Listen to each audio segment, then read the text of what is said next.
Hello vinyl community, this is Randy back today with another video. Today I'm going to show you some records that I've picked up during the month of July 2022. Haven't done a vinyl edition of this video for a couple weeks now. So anyway, I picked up just a few records during the month of July. This is July 26th when I am filming this. So first what I have to show you is new Jack White album. Entering Heaven Alive is the name of this record. Just came out over the weekend. Last Friday, I think, was the day that this record was released. It was on Third Man Records. There is some information regarding these photos here on the back of the album and also on the inner sleeve here, which are sort of related. These are, well, what did it tell me about these? These were basically like back in the 50s when the kids at school had to prepare for atomic warfare, nuclear warfare. They had to learn how to react to that, I guess, to protect themselves. So anyway, that's what those pictures are. This record comes on, this is called Turquoise Vinyl. The sides are clearly marked. There's side 2 and side 1. So that makes it easy. Yes, this is a Jack White album. This it's fantastic. Really great. This is the second album he's released this year. He released another one in April. That one is called Fear of the Dawn. So that was a pretty hard rockin' album, and this one is a little bit more mellow. I would say though that it is not just completely acoustic and folk based. It's more like pop oriented, I guess I would say. And the tunes vary widely on it. Some of them are kind of acoustic sounding, but others have some keyboards and electronics in them that sound very modern. So it really is a fantastic album. I mean, I think that's 2 great albums he's put out this year. So really good though. I skipped one of his albums, the one from 2018, Boarding House Reach. And because I don't know, maybe the ones before that hadn't quite appealed to me as much. But yeah, these last 2 I've really been very happy about. I guess another interesting thing on this one is that the very last song on here is Taking Me Back Gently, which is the very first song on the Fear of the Dawn album. So Taking Me Back Gently, so it's a softer version of that song. This is kind of interesting. So it looks like he's almost looking at these 2 records as a pair of albums. And did come with this insert with the lyrics and the recording information, and it's on this, what's a cool sheet that's in there. It's more than just paper. It's kind of plastic or something like that, and very legible, really easy to read. So yeah, thanks for doing that, Jack. So yeah, I was really glad to get that record. I got that one over the weekend at Phonolux, and I picked up another record there at Phonolux on the same day. I picked up a couple of the records really. Another new record that day called the Gabbard Brothers. So this is a single album, just like the Jack White album. Gabbard Brothers, I've never heard of them before, but I did see on Lorraine on the what is it? Siren Records. She has a Siren Records has a website. That's the name of a record store out there in Monterey, and Lorraine does the every Friday she does new releases, and she had shown this one, and so I think it sounded good. Another big reason I got this one is because it's on Karma Chief Records, and that is the same label that my one of my favorite records of the year so far, M. Ross Perkins, was on Karma Chief too.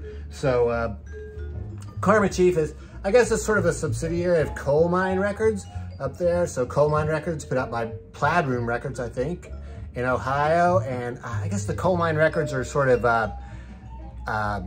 funk or soul oriented, and these, the Karma Chief Records are just, I would call them just pop music. So this is kind of all over the map. It really is all over the map.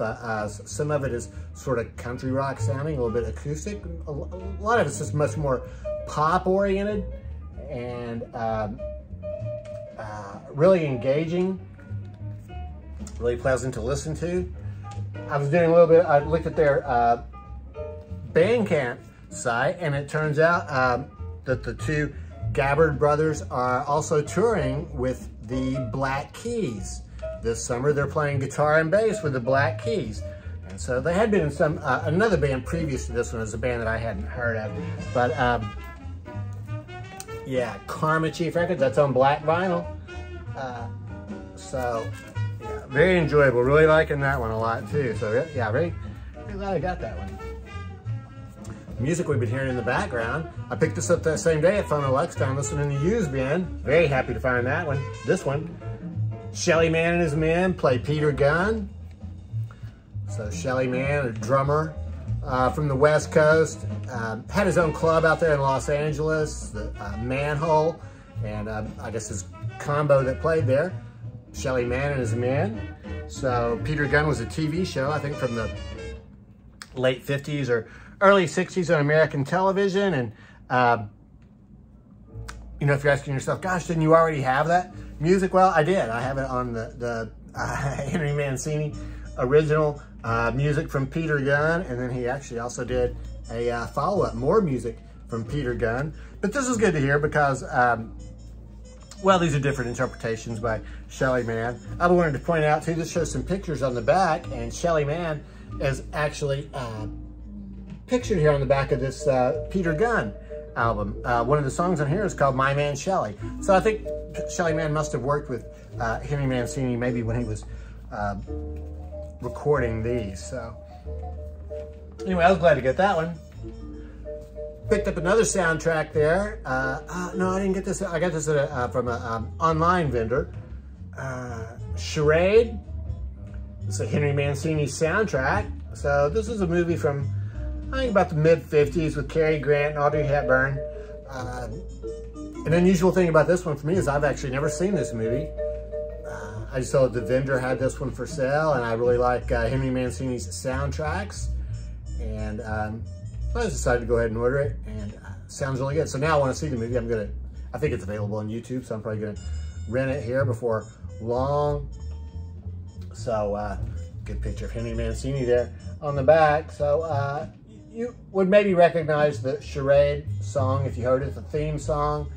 And other than that, it's soundtrack music. So Henry Mancini, can't go wrong. Sounds good. That's on RCA Victor Records at Phonolux over the weekend. This one really did come from Phonolux. I got this, the Spencer Davis Group featuring Stevie Wynwood. So there's Stevie right there. I'm not sure which one of these would be Spencer Davis. This was actually their very first album. I think it was called, it's not written on here, but I think it might have just been called the Spencer Davis Group. That came out in '65, and this is a re-release from 1968. So this is on Wing Records. I am pretty sure this was released in Europe. I'm pretty sure this is a British release. So Spencer Davis Group, they were one of the British beat groups, I think, like the Hollies and the Beatles, and they were doing a lot of blues covers on their first album. Steve Wynwood, I think, is like 17 years old when they made this album. And Every Little Bit, so originally it was called Spencer Davis Group. They retitled it Every Little Bit Hurts. I thought that song was written by Brenda Holloway, but I did a little bit of research and it turned out that Brenda did not write that song. It was written by somebody named Cobb. Small Faces did a fantastic version of Every Little Bit Hurts too. So obviously with Steve Wynwood singing it, sounds great on here. And, yeah, this is my first Spencer Davis Group album. I'm really glad to get this. It really sounds good. I'm very happy I got it. Didn't realize how much I liked it, or would like it. So, yeah, I might try to find some more Spencer Davis Group music. So, I'm a Man is the song I always think of by Spencer Davis Group. Wing Records for that one, this cool looking green label. Speaking of Steve Wynwood, he also plays on this album. This is Ginger Baker's Air Force. Ginger Baker's Air Force. So Ginger Baker, the drummer for Cream, and then later in Blind Faith with Steve Wynwood, put this band together in 1970, and this is a live album. So Ginger Baker had started out several years before playing with the Graham Bond organization. Graham Bond plays alto sax on this record, along with some other guests. So Steve Wynwood plays on this, and Chris Wood from Traffic plays tenor sax and flute. Rick Gretsch plays bass and violin on here, and Denny Lane plays guitar and vocals. So Ginger Baker addresses the audience at the beginning of this recording and says they're going to play some, what is it he says, some different songs or some unusual songs or maybe some longer songs. So I would say this is very much like the beginning of like world music. These are really long songs with a lot of percussion and rhythm. And yeah, it's interesting. I've just listened to this record constantly since I got it. It's nothing earth-shattering, but it's just very addictive and very easy to listen to. So yeah, I've liked it a lot. And they do a version of Toad on here, which is a long drum solo. Well, I was going to point out also that the inside of this cover looks sort of like the Wheels of Fire Cream album. This black and white part around there. So they do Toad on here, which was a Cream song, a long drum solo. I wonder about those long drum solos sometime. I have to ask, maybe I have to ask George Allen, he's a drummer, or Mega Jeff McRockmack, how they feel about these 10-minute drum solos on record. I know live they can be very entertaining, but I'm just not a big fan of having them on a record. But anyway, that one's on here, but they also do a very cool version of Do What You Like, the Blind Faith song. And they conclude with Doing It, which is another just a long jam type song. So Steve Wynwood's playing organ on this one. Ginger Baker's Air Force. Very cool record from 1970. And that was on Atco Records. And the last record I have to show you today is one that I got from B-Sides. Jenny was having a record sale online. Must have been a month or so ago now, and a few weeks ago, and I got this Barry White record. It's Love Unlimited Orchestra. Love Unlimited Orchestra. The name of the album is Rhapsody in White, and it's arranged and conducted by Barry White. So I guess Love Unlimited Orchestra is actually the artist for this, but I mean Barry White is who everybody would think of, I think. So yeah, this is really cool. The main song, Love's Theme, is the one that I actually posted a video of that because I have the 7-inch single of that too, and everybody would recognize that. But then there's some other songs on here, and this has some of those songs where the music is playing and he just sort of starts talking stuff over it. So it sounds really good, and yeah, this is one you really want to listen to with a partner when you have somebody to listen to it with. Very romantic sounding album. So Love Unlimited Orchestra. So that's it. Those are the records I've picked up in the month of July so far. This is on 20th Century Records. Yeah, very excited, yeah, especially that Jack White album. So both of those Jack White albums, I think this year, both get a lot more listens.